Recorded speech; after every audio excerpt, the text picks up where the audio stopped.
Salve tchutchucos, tudo bom? Professor Augusto falando, trazendo aqui mais um conteúdo de história geral. Lembrando, ainda estamos na Idade Média Ocidental, a Idade Média na Europa. E o que eu vou trabalhar está lá na página 21. Abra lá e vem comigo.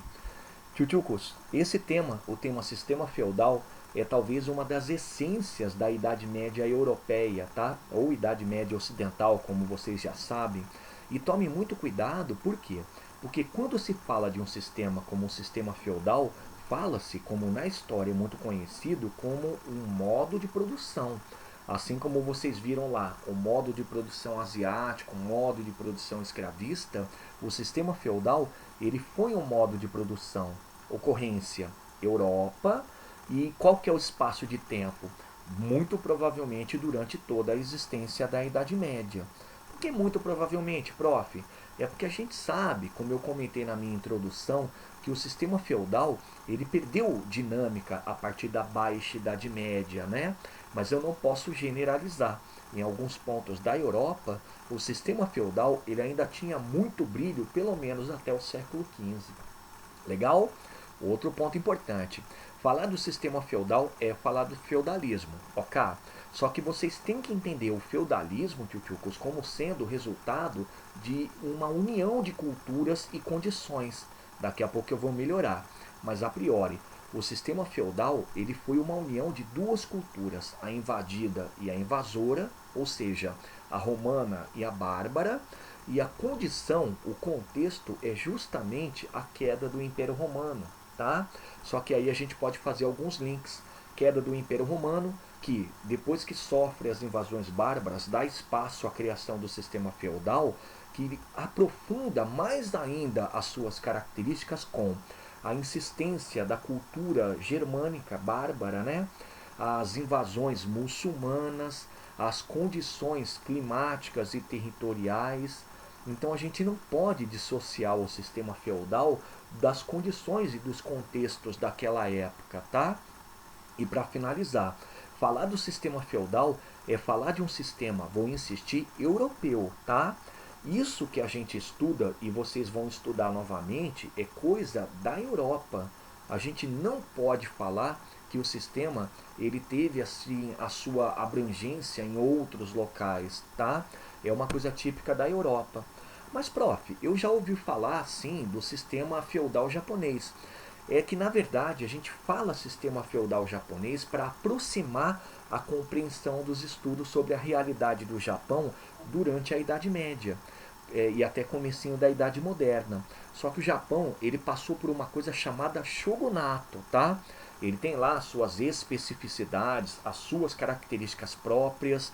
Então, aqui no caso, esse sistema feudal ele não é idêntico ao sistema japonês. Aqui no caso é o que a gente vai tratar como o sistema da Europa, ou, como eu mencionei, é o modo de produção feudal. Tá certo? Vamos direto às características? Então vem comigo. Tchutchucos, tchutchucas. Primeira grande característica do sistema feudal é a política fragmentada. Significa o seguinte, depois eu vou melhorar. Significa que quem tinha poder de fato e comandava a política da Europa nesse momento eram senhores feudais. Já pode melhorar. Pode destacar que senhores feudais eram senhores donos de terra. Bacana? Outra coisa importante, tomem cuidado quando vocês falam de donos de terra, por quê? Porque naquela época, dono de terra, de fato, eram aqueles que recebiam de um rei, ou recebiam de um suzerano, tá? Vocês vão entender com o tempo, mas não é ter terra por ter terra, é ter terra e ela foi passada, ela foi doada, beleza? Segunda característica, sistema feudal é um sistema de ruralização da sociedade e da economia. Vem comigo. Quando eu falo de ruralização da sociedade e da economia, eu já estou, peço até para vocês anotarem, indicando que o coração do sistema feudal era o feudo. Hã? Feudo, a propriedade rural, é ali no feudo que se desenrolam as questões sociais, é ali no feudo, lógico, que se pratica a economia desse momento, que é a economia rural, tá? Agora, tomando cuidado, por quê? Porque muita gente fala dessa ruralização e enche o peito para falar. Então não havia cidade, né, prof? Não, tá errado. Existiam as cidades sim, só que as cidades elas não eram importantes como foram nesse momento as propriedades rurais, os feudos. Sabe por quê? Porque todo mundo acompanhou comigo que quando se fala da formação do sistema feudal, fala-se de um momento muito caótico, né? Começando lá com as invasões bárbaras no Império Romano, que já estava decadente, né? Já estava se ruralizando. Logo em seguida, a gente fala de um sistema feudal que está começando a se formar com os reinos bárbaros, que eram inimigos entre si. E a gente não pode deixar de mencionar aqui os fatores externos, pessoal, dentre os quais o que a gente destaca que contribuiu muito para a ruralização, as invasões muçulmanas na Península Ibérica e os ataques dos sarracenos, que eram piratas islâmicos ali no litoral sul da Europa. Tá legal? Mas a priori, guardem que quando eu falo do sistema feudal, eu falo de um sistema rural. Bacana? Outra característica, vem para cá. A existência de uma sociedade, tchutchucos, com muito laço de dependência. E eu coloquei no plural por quê? Porque vocês vão compreender que na sociedade feudal vocês têm dois tipos de dependência, dois laços de dependência. O primeiro laço de dependência é o vertical, que é o que todo mundo conhece, é a dependência, por exemplo, do senhor feudal com o camponês. E o segundo laço, que está mais ligado à política, é o laço de dependência horizontal. É a dependência que se estabelecia de um senhor feudal com um outro. Mas, prof, eu sempre estudei que nessa época os senhores feudais eram rivais. Sim, a época da Alta Idade Média é uma época meio complicada, porque havia sim rivalidade entre os senhores feudais. Por quê? Porque a terra é o bem mais precioso, né?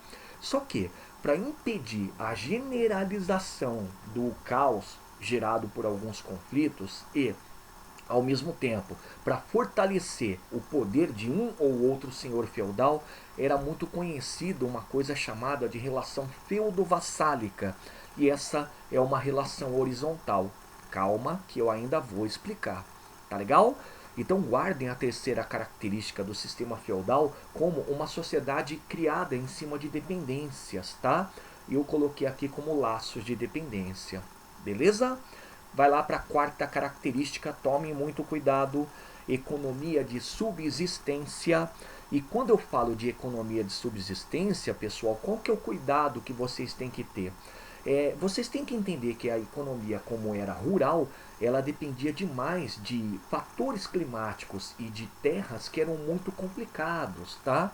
Eu não posso falar de uma Europa que tinha um bom fator climático, uma divisão clara das estações e por isso a agricultura prosperava sempre. Eu não posso falar de solos que eram muito férteis, solos que eram muito bem trabalhados. Aqui nessa época, o que a gente vai ter? A gente vai ter uma economia tão frágil que a gente sempre diz que ela foi para a subsistência porque não tinha excedente. Era uma economia voltada para a existência do feudo, tá? Então olha só que coisa interessante. É um cuidado para vocês tomarem para tentar identificar o seguinte: não havia o excedente, então isso era uma das explicações para pouca prática comercial. O comércio, quando era feito, ele era feito para completar caso houvesse uma necessidade ou caso houvesse um excedente, a economia de um feudo, tá? E por outro lado, eu também não posso falar de uma economia rural que era agradável a todos. Não, era muito comum ciclos de fome, era muito comum senhores brigarem com outros senhores por conta da terra, porque precisavam de terras férteis, tudo bem? Então, a economia de subsistência é uma economia para a existência do feudo e era muito parca, era muito frágil. Joia? E a última característica que vocês vão aprender durante as aulas. A ideologia era cristã católica, pessoal. Então a gente já pode identificar com toda certeza, e vocês já vão destacar, a Igreja Católica como sendo a grande mantenedora da cultura, a grande mantenedora da religião, da ordenação social. Isso tudo por conta da ideologia cristã católica. Muitos devem estar se perguntando, isso tem relação com a Igreja Católica que se manteve sempre de pé, associando-se aos bárbaros, leia-se francos? Sim, a gente percebe que a Igreja Católica ela se mantém durante o sistema feudal por conta do que vocês já estudaram lá na época do Reino Franco. A Igreja Católica sempre se apoiou na estrutura franca, ou seja, sempre fez aliança com os francos e vice-versa. Então não à toa, toda a ideologia, toda a cultura e toda a produção, até mesmo vamos destacar jurídica, era ligada à Igreja Católica. Beleza? Então, do fundo do coração, tchutchucos, quando você fala do sistema feudal, vocês entenderam que vocês falam, na verdade, de um modo de produção, é o modo de produção feudal, modo de produção que tem política fragmentada, existe uma ruralização, uma sociedade toda dependente, uma economia de subsistência e uma ideologia católica. Beleza? Agora, da onde nasceu tudo isso, pessoal? É por isso que eu sempre digo para vocês que as aulas mais importantes quando se fala de Idade Média Ocidental estão lá no começo. Quando a gente trabalha o fim do Império Romano, com as invasões bárbaras, a formação dos reinos bárbaros e as suas características, e em seguida a estruturação e consolidação do Reino Franco, tá aí. Tudo isso aí que a gente estudou lá atrás, tchutchucos, é o que demonstra a origem do sistema feudal. Mas para a gente agora, o sistema feudal, eu falei para vocês na introdução, é um sistema híbrido, né? É um sistema híbrido, colocando na cabeça tudo que vocês já aprenderam nas aulas anteriores, porque é uma síntese cultural, é uma mistura de duas culturas. A cultura invasora, a cultura bárbara germânica, e a cultura invadida, agredida, que é a cultura romana. Então vem cá, o que cada cultura ou cada povo deixou para fazer uma síntese e criar esse sistema híbrido que é o sistema feudal? Está aqui. Tchutchucos, os bárbaros contribuíram com a economia agropastoril. A gente viu que os bárbaros eles davam muito mais importância à agricultura e ao pastoreio em detrimento do comércio. Isso é um dado cultural, é uma característica deles. Beleza? Outra coisa, os bárbaros eles contribuíram com a prática do beneficium e comitatus. O que vem a ser isso? A doação de terras e a recepção da lealdade. Reparem, quando eu trabalhei os francos, eu falei que era muito importante a prática do beneficium e do comitatus. Por quê? Porque você, rei, acaba ganhando mais lealdade e fortalecendo as estruturas militares e políticas do império ou do Reino Franco. Beleza? Então, de novo, beneficium e comitatus são doação de terra e lealdade. Bacana? E terceira contribuição dos bárbaros está aqui, ó, direito consuetudinário, o direito oral. Prof, oral no sentido de que era só oral mesmo, não era escrito? Não propriamente, mas eu falo de um direito tradicional. Um direito que era criado, sim, em cima de tradições locais, em cima de tradições, por exemplo, bárbaras ou bárbaro-romanas, entenderam? E um destaque que a gente dá é a ideia de que, quando o senhor feudal ele se assenhorava de um feudo, ele era o próprio direito, ele era responsável pela criação da justiça. Entenderam? Então tá aí, essas foram as contribuições bárbaras. Vamos olhar agora as contribuições romanas? Então vem cá. A primeira grande contribuição romana para a criação do sistema feudal, tchutchucos, é o sistema de colonato. Para quem não lembra, volta lá, período do Baixo Império Romano, e lembra que quando faltou escravos por conta da ausência de expansão, isso foi um problema para a economia romana? Uau, é nesse momento que nasce o sistema de colonato, que é um sistema de arrendamento. É quando você coloca um camponês para trabalhar nas suas terras, ou um indivíduo para trabalhar nas suas terras, só que para continuar morando lá, ele faz o quê? Ele paga com trabalho, ele paga com a produção, tá certo? Outra contribuição é um sistema de clientela. O que é o sistema de clientela? É o sistema de dependência. Uma vez criado o sistema de colonato, nasce a dependência de quem com quem? Do dono da terra com aquele que trabalha. E é uma coisa interessante porque o sistema ele tinha mão dupla, né? tanto um quanto o outro dependiam demais entre si de produção, de proteção. E é bacana a gente destacar que nessa questão de clientela, o que você vai ter, como vocês já sabem, são as dependências. Beleza? Segunda contribuição dos romanos, pouca gente sabe, são as vilas romanas. As vilas romanas, elas nasceram praticamente do sistema de colonato e clientela e foram se fortalecendo conforme haviam as invasões bárbaras. Mas traduzindo, o que são vilas romanas? Vilas romanas são propriedades, o que a gente pode falar que hoje seria o equivalente a fazendas, tá? E essas propriedades, elas produziam tudo o que precisavam. Então ali elas tinham, por exemplo, um pequeno local de artesanato, o local onde você tinha o plantio, a localidade onde você fazia também o acerto de alguns instrumentos, tá? Então essa é a Vila Romana. Para quem já está associando, a Vila Romana é o feudo, beleza? E para finalizar, todo mundo sabe, uma última contribuição dos romanos foi o cristianismo. Ora vejam, senhores, lá no período em que o Império Romano passava pela crise, ou seja, no Baixo Império, lembra que eu comentei com vocês que alguns imperadores foram se ligando ao cristianismo? Aí a gente destaca lá, por exemplo, Constantino. Logo em seguida a gente pode pegar o exemplo de Teodósio. Esses imperadores, eles faziam parte da essência de que se você não pode vencer o seu inimigo, que era o cristianismo, que estava crescendo, se popularizando, você tem que fazer o que então? Se juntar a ele. Então, quando foram lançados lá o Edito de Milão, o Edito de Tessalônica, esses foram documentos que protegeram o cristianismo, aproximaram o Estado romano do cristianismo, e quando os bárbaros vieram e tomaram conta dessa região, eles acabaram dando de cara com essa instituição que não havia quebrado. Qual era a instituição que representava o cristianismo? A Igreja Católica. Tá certo? Então tá aí, tchutchucos, olha só, o que vocês têm que perceber é que o modo de produção feudal, ele na verdade é híbrido, né? Ele é resultado do encontro de duas culturas. Entenderam? Vamos então agora para o feijão com arroz? Então vem cá. Pessoal, primeiro feijão com arroz clássico para vocês entenderem o sistema feudal é a economia. Falar da economia feudal, vem para cá, é falar de uma economia basicamente agrária, em que você tem alguns complementos, como por exemplo a atividade pecuarista.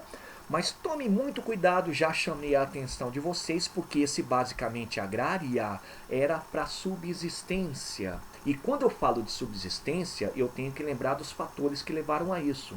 É subsistência, primeiro fator, por conta do clima e do solo da Europa. É subsistência, segundo fator, por conta da cultura bárbara germânica. É subsistência, porque a população estava no campo, devido lá às próprias invasões bárbaras, depois aos ataques sarracenos. Tá legal? Então, basicamente agrário, economia agrária e de subsistência é o primeiro ponto da economia. Joia? Segundo destaque, segundo ponto, economia tendo como unidade principal, já que eu mencionei a agricultura, o feudo, não é? E da onde vem a palavra feudo, pessoal? Feudo vem basicamente de o que eles têm como sobrevivência, tá? Então o feudo ele era a terra, ele podia ser qualquer bem ligado à terra. E para vocês entenderem uma coisa interessante, o feudo, pessoal, ele era sempre caracterizado como a propriedade agrária, porque isso faz parte daquela relação de benefício e comitatus. Era sempre doado de um senhor para outro, no caso começando de um rei para um militar, um chefe militar.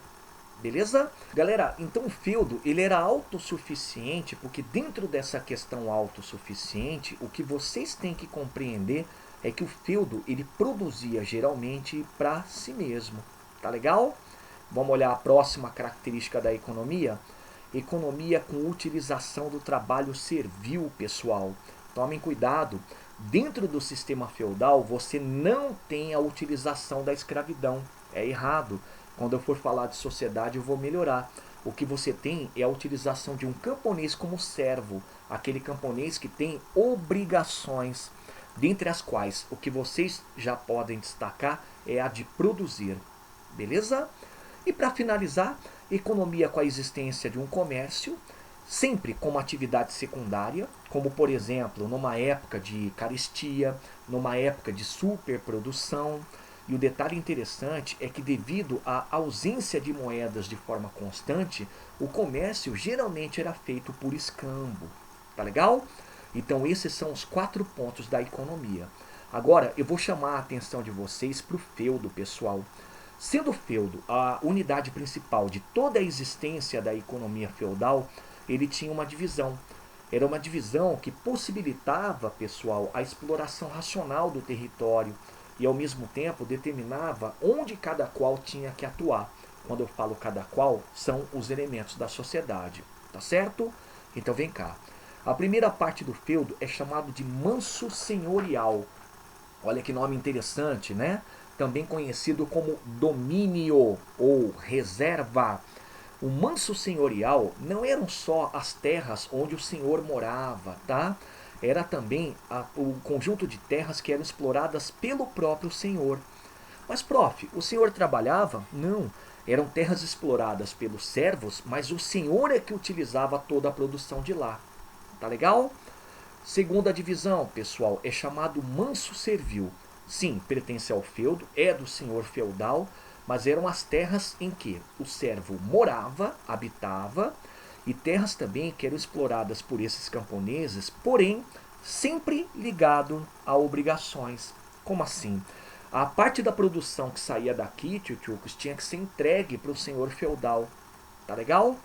E a última das terras, pessoal, era chamada de terras comunais ou manso comunal. Eram terras de uso coletivo, pessoal. Eram terras que podiam ser utilizadas e exploradas tanto pelo senhor como também pelo servo.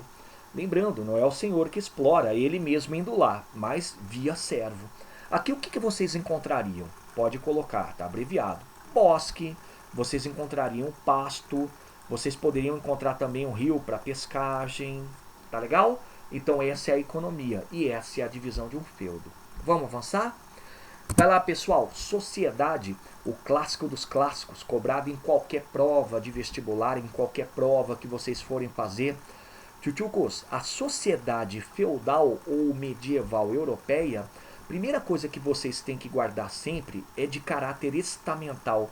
Traduzindo, ela tinha lá os seus estamentos, como vocês estão vendo aqui embaixo, clero, nobreza e camponeses, porém com pouquíssima mobilidade. Então ela tem um caráter estamental, por quê? Porque geralmente era engessada, era fisicamente parada. Galera, quando eu falo da pouca mobilidade, eu falo o seguinte: geralmente, quando havia mobilidade dos camponeses e da nobreza para o clero, mas não havia, por exemplo, a possibilidade de um camponês virar nobre. Entenderam? Então esse é o ponto que vocês têm que guardar, de caráter estamental com pouca mobilidade. Boa, boa? Vem aí a primeira característica forte e marcante da sociedade. Grifa muito. Era com forte dependência vertical. Quando eu falo de forte dependência vertical, pessoal, eu estou falando nesse sentido aqui, ó. No sentido de que você tem a dependência das altas camadas em relação às baixas, exemplo, clero para camponeses, assim como também o inverso dos camponeses para o clero. Tchutchukos, é interessante porque essa forte dependência vertical tem toda a relação com essa sociedade de pouca mobilidade.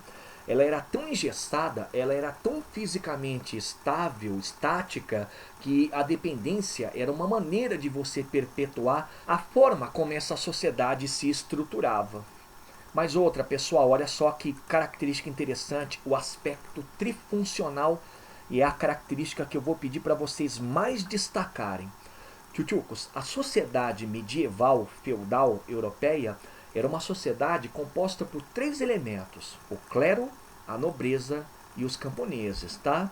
E era funcional porque cada uma das camadas tinha a sua função. Isso tudo estabelecido pela Igreja Católica, tá? A primeira camada, a camada do clero, ela tinha como função a oração. Os caras oravam, eles passavam adiante a palavra de Deus. Beleza?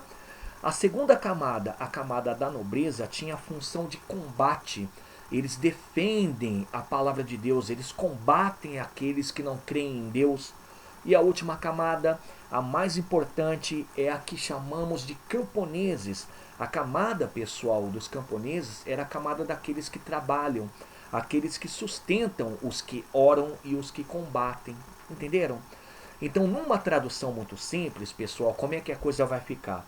O clero difunde, a nobreza defende e os camponeses sustentam, tá? Então, difundir, defender e sustentar eram os elementos clássicos dessa funcionalidade das camadas dentro do sistema feudal. Bacana? Agora, vem cá.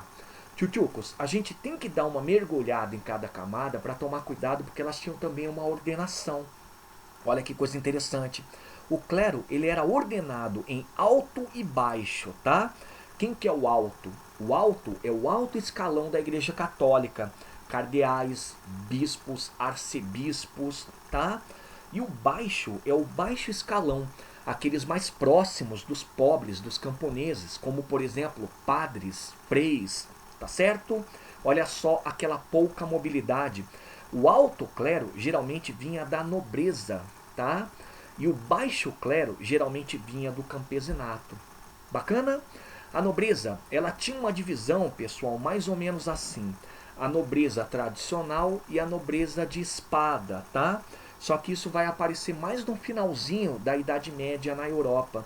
Então aqui eu não coloquei a subdivisão, porque a priori, como todos os nobres tinham a função de defesa, de defender, eles eram cavaleiros, eles eram guerreiros. Bacana? E aí vem a parte mais importante. Tinha sim uma divisão entre os camponeses que era o seguinte: servos, aqueles que serviam.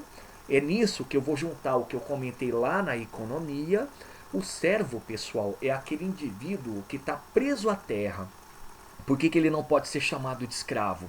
Porque sendo preso à terra, ele tem direito à própria vida. Entenderam?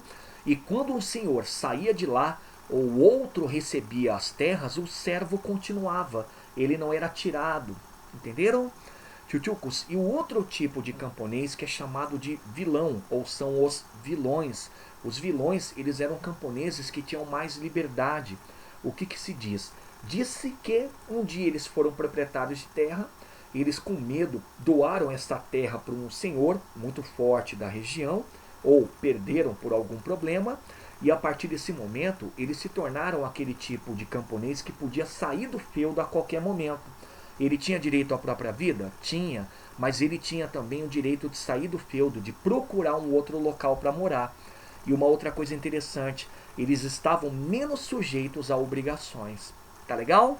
E para a gente terminar, pessoal, dentro dessa estruturação toda da sociedade trifuncional, a gente pode colocar o seguinte: clero e nobreza, eles eram senhores feudais, tá legal? Sim, até membros da Igreja Católica tinham terras, boa, mas sobretudo pode destacar que esses senhores, o clero e a nobreza, eles tinham direitos, tá certo? O direito de comandar, o direito de ser acessado e respeitado, boa, boa.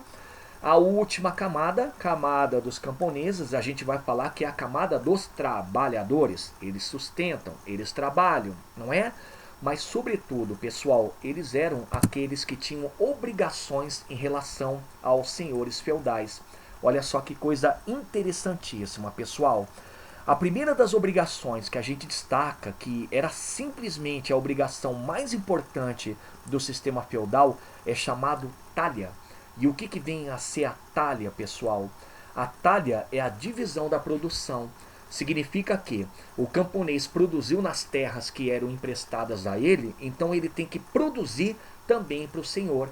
Então havia uma divisão da produção, e lógico, de forma super injusta, mais para o senhor, menos para o camponês. Beleza? Segunda obrigação, a chamada corveia. E o que é corveia, pessoal? A corveia é o trabalho obrigatório e gratuito que todo camponês tinha que fazer lá no manso senhorial. Lembra? Exato. Então era obrigatório e gratuito. Esses caras, esses camponeses trabalhavam lá nas terras produtivas, trabalhavam na recuperação da muralha, da casa ou do castelo do senhor, tá certo? Terceira obrigação, super curiosa, pessoal, é chamada mão morta. A mão morta era uma taxa que todo camponês tinha que pagar para receber herança, entenderam? Então, toda vez que morria o pai de um camponês, o filho ele tinha que pagar a mão morta.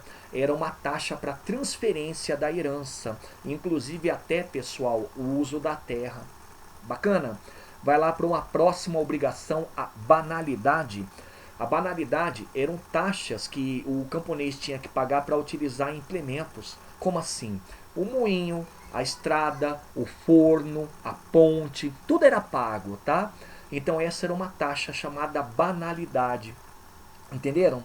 E a última, pessoal, uma das obrigações mais interessantes para comprovar que a Igreja Católica tem muita influência no sistema feudal e ao mesmo tempo também era responsável pela existência dele, é o dízimo.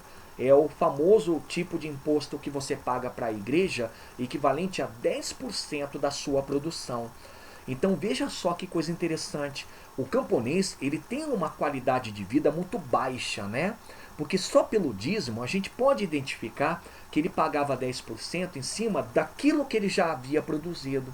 E vejam, pessoal, os camponeses, apesar de terem aí essa liberdade, né, o direito à própria vida, eles não tinham uma boa qualidade de vida também por conta do ambiente em que eles moravam.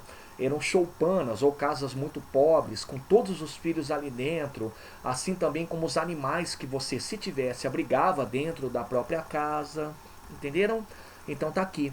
A gente fecha o ciclo do estudo da sociedade falando das obrigações. Tá legal? Vamos olhar então agora a política, pessoal. Tchutchukos, a política feudal, como é que ela funcionava? Tome muito cuidado. Ela era uma política fragmentada. E quando eu falo de política fragmentada, eu falo de política descentralizada.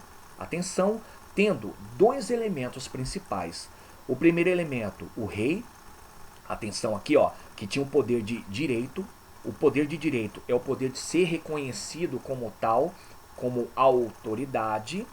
E o segundo elemento são os senhores, pessoal, senhores feudais. Atenção aqui, ó, que tinham poder de fato. O que é poder de fato? É o poder de atuação, é o poder político. Galera, por isso vocês podem entender o seguinte: dentro do sistema feudal, os senhores feudais eram a autoridade fato, os reis eram a autoridade de direito. Então não se esqueçam de mencionar sempre o seguinte: o sistema feudal é o sistema que tem um rei, só que o rei tem menos força que senhores feudais. Tá legal? Outro ponto. Era muito comum, principalmente na Alta Idade Média, pessoal, os conflitos entre senhores feudais. Assim também, como a gente já estudou, as invasões que aconteciam, né? Então, por isso, foram criados acordos militares.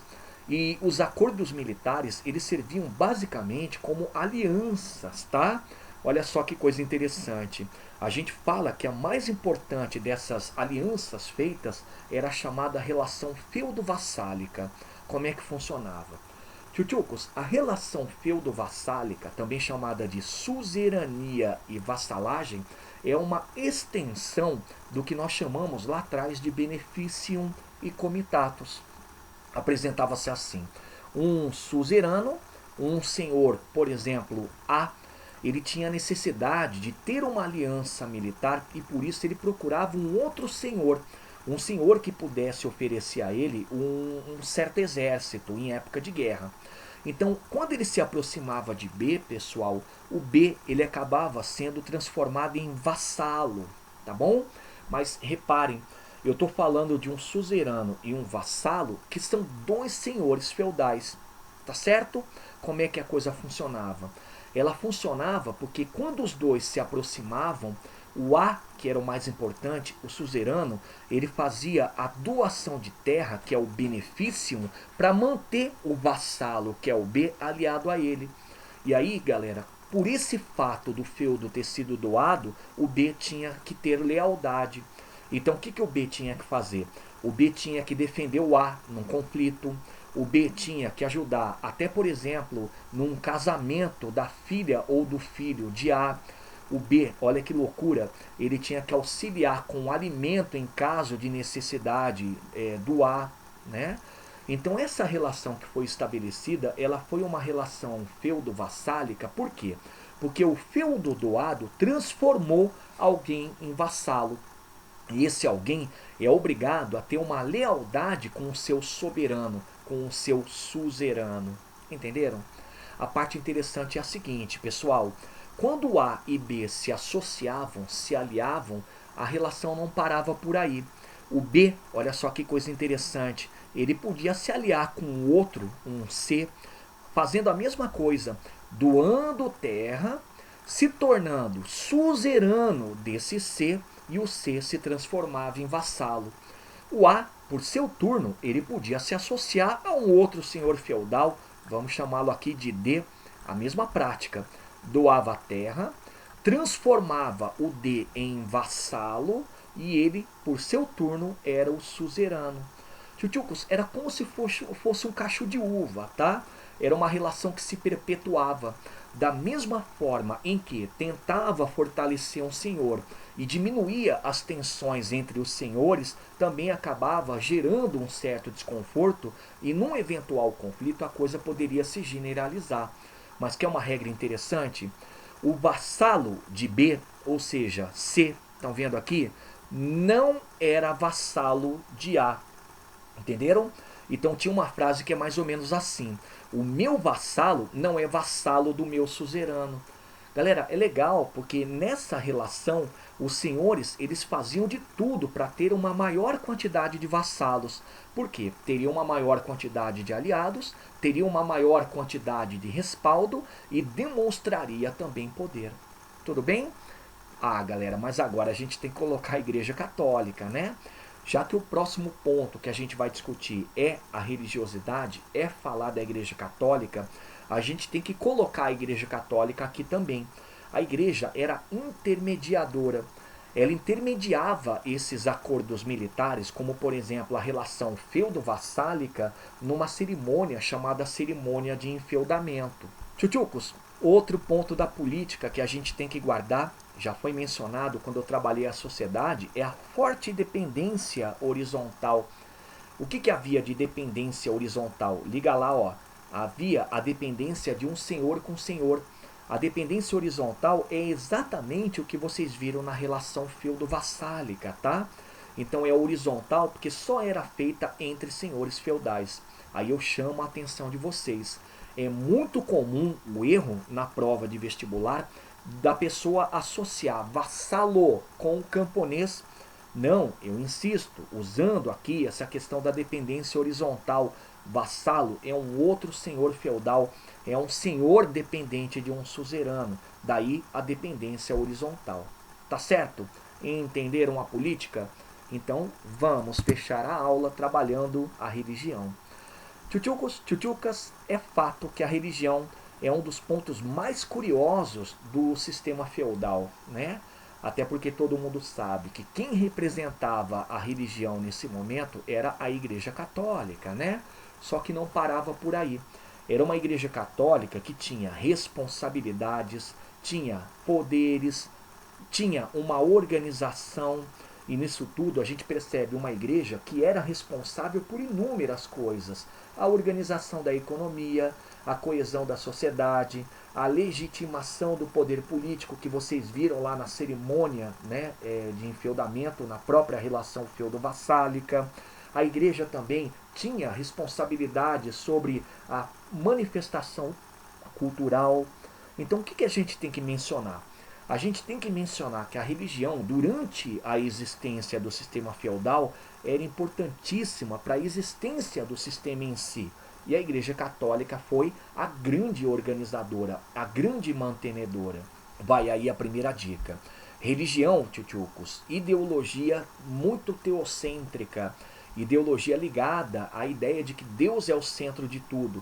Deus é sinônimo de estabilidade, coesão, organização, manifestação. Beleza? Religião cristã, pelo amor de Deus. Então, todo aquele que não era cristão era chamado como infiel, bacana, como muçulmano, como judeu, ou herético. Mas aí cabe um detalhe importante. O herético, pessoal, ele não era cristão como a Igreja Católica prega, tá? O herético era aquele tipo de cristão que não concordava com os dogmas da igreja e, portanto, praticava um cristianismo diferenciado. Bacana? A gente vai ver muito na Baixa Idade Média com os cátaros. Então, notem uma coisa interessante. A Igreja Católica era responsável pelo cristianismo que ela mesma havia instituído, ok? Então, todo aquele que não era cristão era infiel, como o judeu, o islâmico, ou era chamado herético. Só que o herético, não se esqueçam, ele era um cristão diferente. Era um cristão que não concordava com a igreja. Boa, boa? Então vamos lá ao feijão com arroz básico desse feijão com arroz. Igreja Católica, nessa época, tinha 3 responsabilidades básicas. A primeira responsabilidade, pessoal, era a estabilidade do sistema feudal. Como? A estabilidade a partir da ideia de uma organização econômica sempre pautada no trabalho, no labor.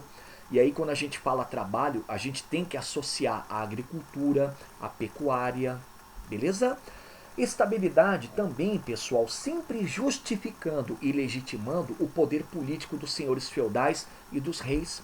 É interessante porque quanto mais a Igreja Católica justificava esses poderes, maior a qualidade da estabilidade, porque sempre teria alguém para respaldar a Igreja e vice-versa. Boa, boa? Tchutchucos, outra coisa interessante, a responsabilidade da Igreja Católica passava também pela coesão. E quando eu falo de coesão, eu destaco sempre a sociedade. Lembra que a gente falou que a sociedade era uma sociedade trifuncional?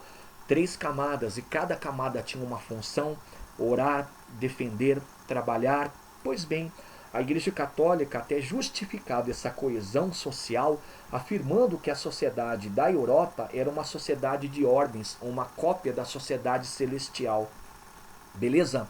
E a última responsabilidade, tchutchucos, é a responsabilidade relacionada ao monopólio cultural e religioso. O religioso eu até comentei um pouco ali em cima. É religioso porque a Igreja Católica representava o cristianismo, tinha que ser da maneira como ela pregava, com seus dogmas e costumes, e todos aqueles que não eram rejeitados, eram até perseguidos. Mas havia também, tchutchucos, um monopólio cultural em que se proibia o paganismo. Defendia-se sempre a tradição a partir da própria igreja, dos dogmas dela. Então não à toa a gente vai perceber que algumas festas que eram pagãs, eram bárbaras, de costumes germânicos, foram sendo apropriadas pela Igreja Católica e adaptadas, tá? Então isso é muito legal para compreender uma igreja que sempre está relacionada à manutenção de uma cultura que para ela tem que ser protegida. Beleza? Vai lá para o segundo ponto. A Igreja Católica, tchutchucos, ela exercia basicamente 2 poderes, tá? O primeiro poder, que era o poder temporal. O que vem a ser o poder temporal? É o poder que a gente chama de poder político. A gente lembra, tchutchucos, que muitos senhores feudais eram também membros da Igreja Católica, né? E uma coisa interessante é que eles tinham esse direito do poder temporal. Agora, eu gosto muito de falar do Papa exercendo esse poder. O Papa, nos territórios papais, era o senhor daquelas terras, né? Então ele era um senhor político. Beleza? E o outro poder, olha aqui, o poder espiritual. Poder espiritual, tchutchucos, muito legal, porque é o poder que a gente chama de poder religioso. É o poder que a Igreja Católica tinha como sendo a representação máxima dos costumes e da religião naquele momento. Bacana? Gosto muito de falar do Papa também, porque o Papa, ele era o líder espiritual, assim como todos os membros da Igreja Católica, né? Mas vocês já perceberam que o Papa, ele acabava acumulando os 2 poderes dentro de um estado papal, por exemplo? Ele era líder espiritual da religião e líder da política temporal. Beleza? Avança lá. Organização, como é que a Igreja Católica se organizava? Ela se organizava, pessoal, dentro de um conjunto de hierarquias, tá? Começando lá pelo Papa e terminando no Padre. Só que, galera, essas hierarquias estavam sujeitas a uma divisão do clero que era assim.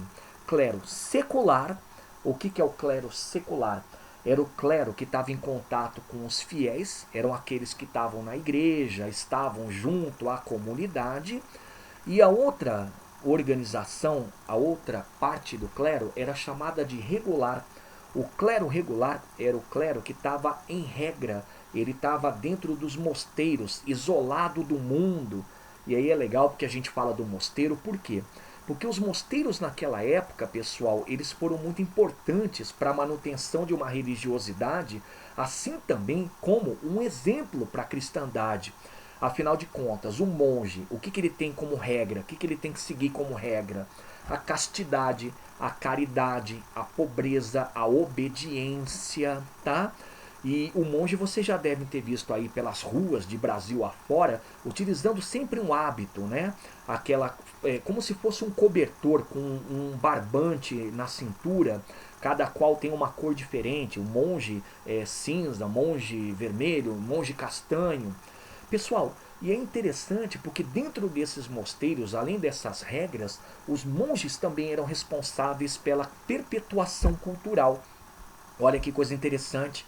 Naquela época, tchutchucos, a Igreja Católica ela mantinha a cultura para ela mesma. Então, não à toa, aqui dentro dos mosteiros você tinha cópias de livros antigos, você tinha a produção de livros espirituais, a Bíblia, né? Você tinha a produção de pequenas pinturas, tá certo? E aí vai uma coisa para vocês colocarem. Coloca uma estrela também para destacarem.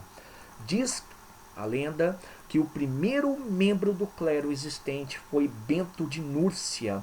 E por tabela, pessoal, ele foi o criador talvez do primeiro tipo de regra existente. O primeiro mosteiro é o mosteiro beneditino. Tá legal? E para finalizar, tchutchucos, coisa muito importante sobre a Igreja Católica, a autoridade máxima, quem era? Papa, né? Também chamado de Bispo de Roma, comandava os estados papais, não só espiritual, mas também temporalmente falando. E o Papa, tchutchucos, num determinado momento da Idade Média, ele passa a ser eleito. Por que eu estou falando isso? Porque antigamente o Papa ele era indicado. Falecia um Papa, um outro assumia por indicação, ou do anterior ou de uma comunidade. Só que num determinado momento acharam melhor fazer a eleição numa cerimônia chamada conclave, que reunia lá bispos e cardeais. Tá certo? Quem que é o Papa então? O Papa é a autoridade máxima, é o cara responsável por tudo aquilo que eu destaquei dentro das responsabilidades, era aquele que se imbuía dos poderes que eu destaquei, era aquele que fazia valer a organização.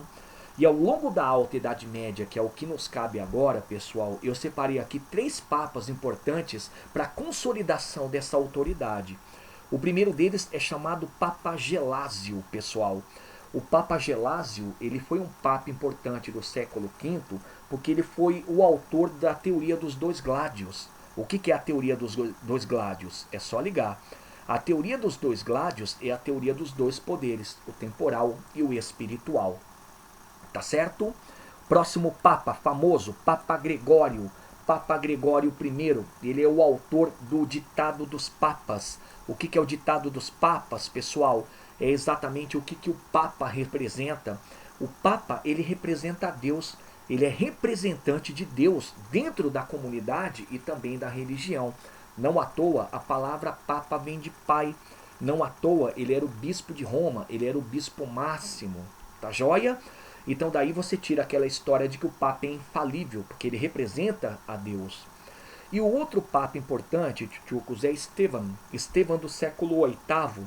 Ele foi aquele que recebeu o famoso patrimônio de São Pedro das mãos de Clovis. Opa, aí tem que voltar naquela aula sobre Reino Franco.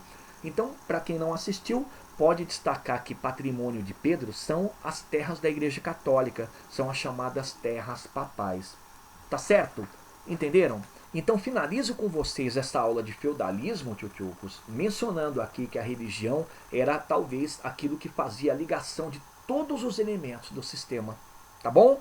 Então, bons estudos, resolvam exercícios, qualquer problema me procure no WhatsApp e até a próxima.